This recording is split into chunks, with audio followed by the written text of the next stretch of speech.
From Gateway Journalism Review and the Pulitzer Center on Crisis Reporting, this is the Free Speech Files. I'm your host, William Freivogel.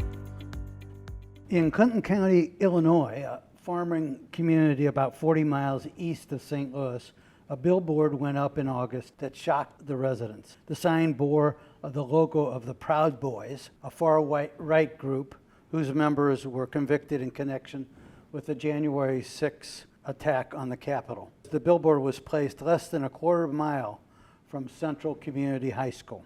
Within hours, local parents, teachers, and officials began calling the company that owned the billboard, demanding it come down. After days of intense pressure, it did. The controversy has reignited an old question with new urgency. Where does free speech end and public harm begin? Joining me is Molly Parker, a colleague at SIU, investigative reporter who's covered extremism, rural communities, and accountability in local government. Thanks for having me, Bill. Welcome. Thank you. So, Molly, can you walk us through what happened in Clinton County? How did the billboard appear? How long did it take for the community to react? How did that all play out? Yeah, absolutely. It was in August, sort of late August, and I had a call from a community member up there that said, can you get some attention on this? There's this Proud Boys billboard that's gone up by the high school there. It's in Clinton County, outside of Breeze.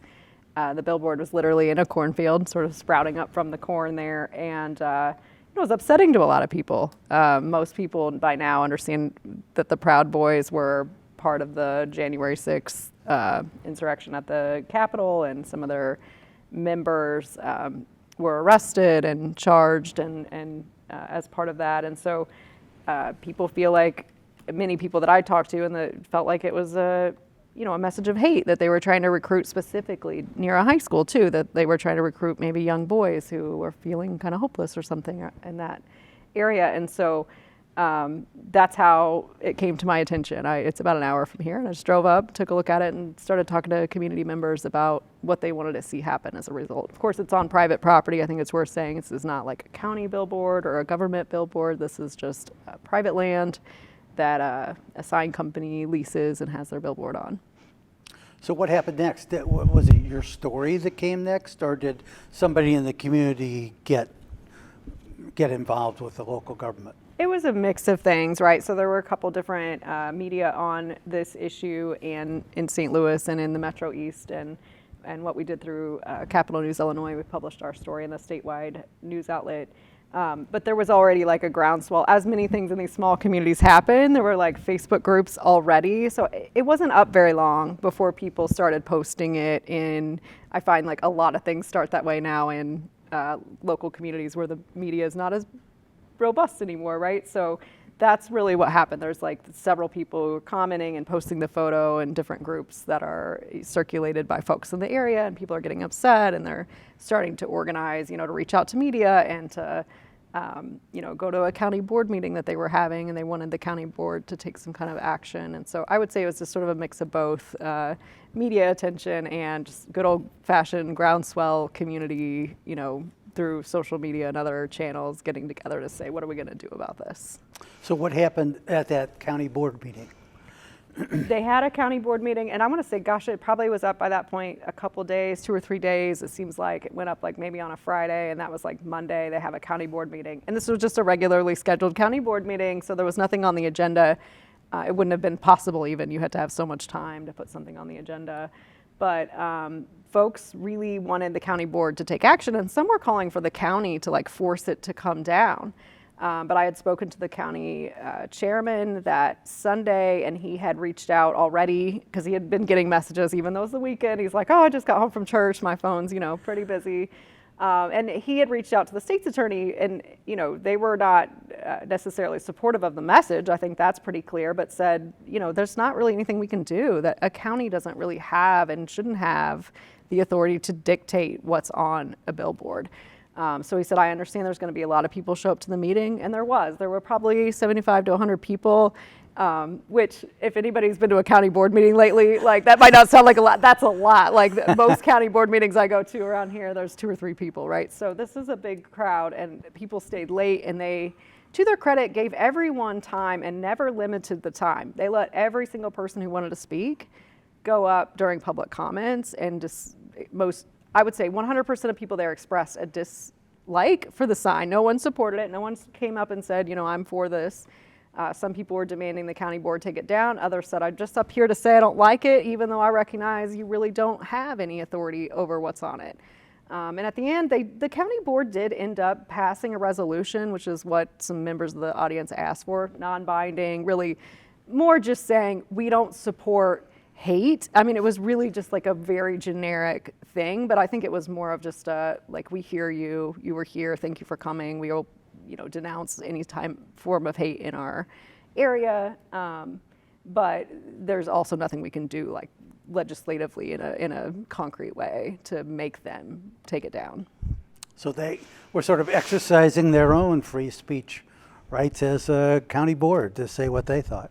Yeah. The people who were, the 75 people who came to the meeting, what were they? Were they mostly students at the high school, or teachers, or residents in the surrounding area?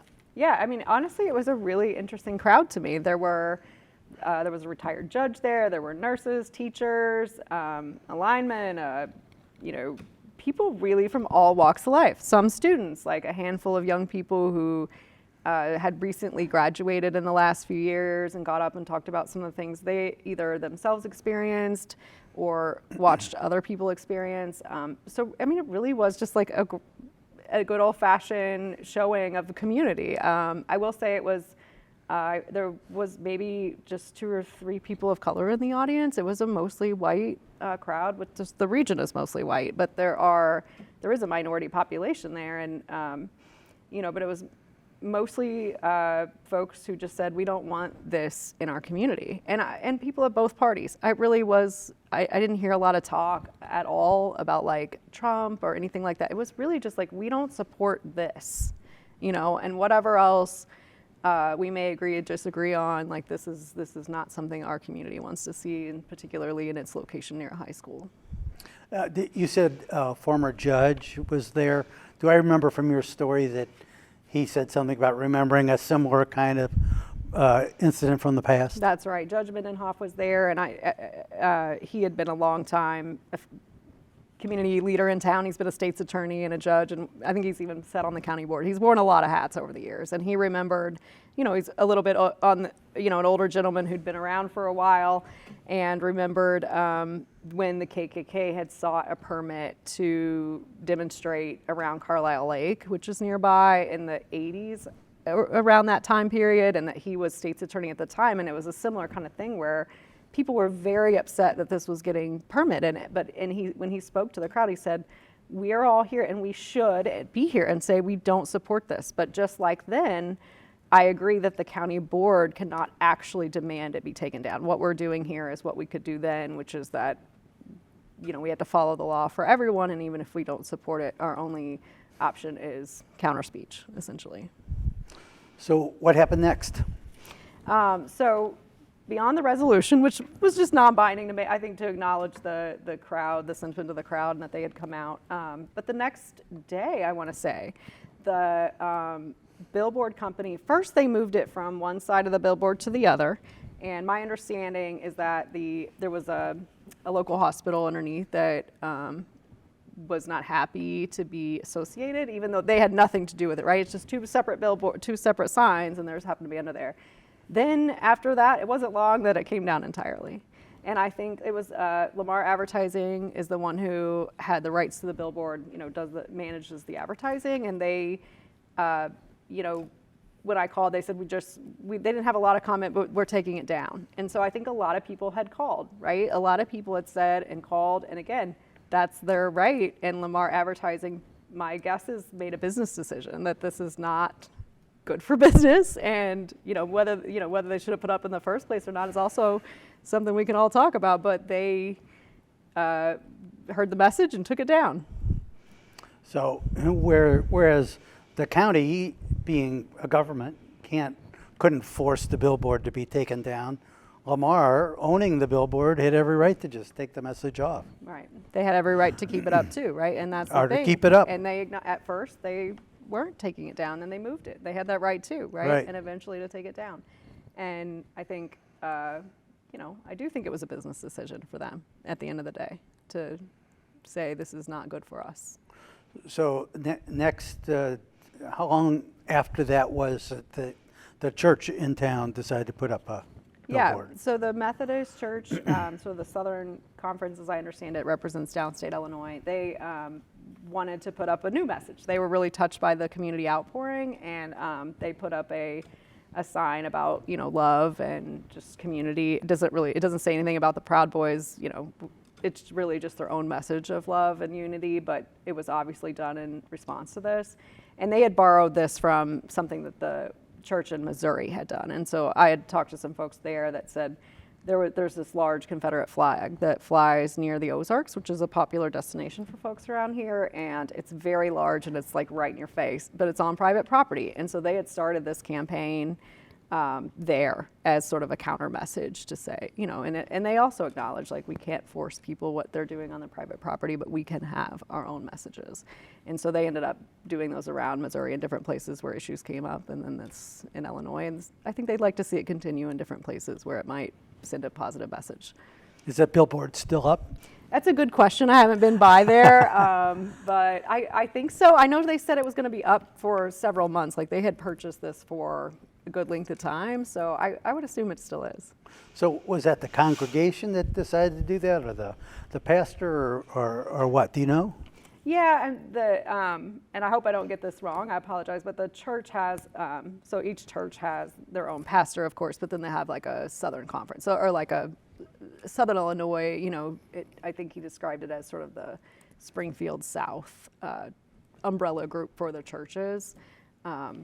Different churches have different organizations. And so it was not one church, it was more the church, that organization that represents this district, if that makes sense. Yeah, so some higher up leadership in the Methodist Church. And you never got a chance to talk to any Proud Boys?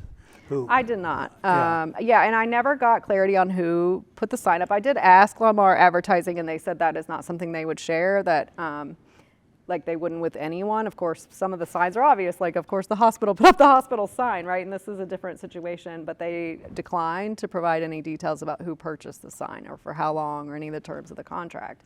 Of course, you can't FOIA them. They're not a government. And the number just rang. There was a phone number, but it just rang to some, empty, voicemail, never picked up.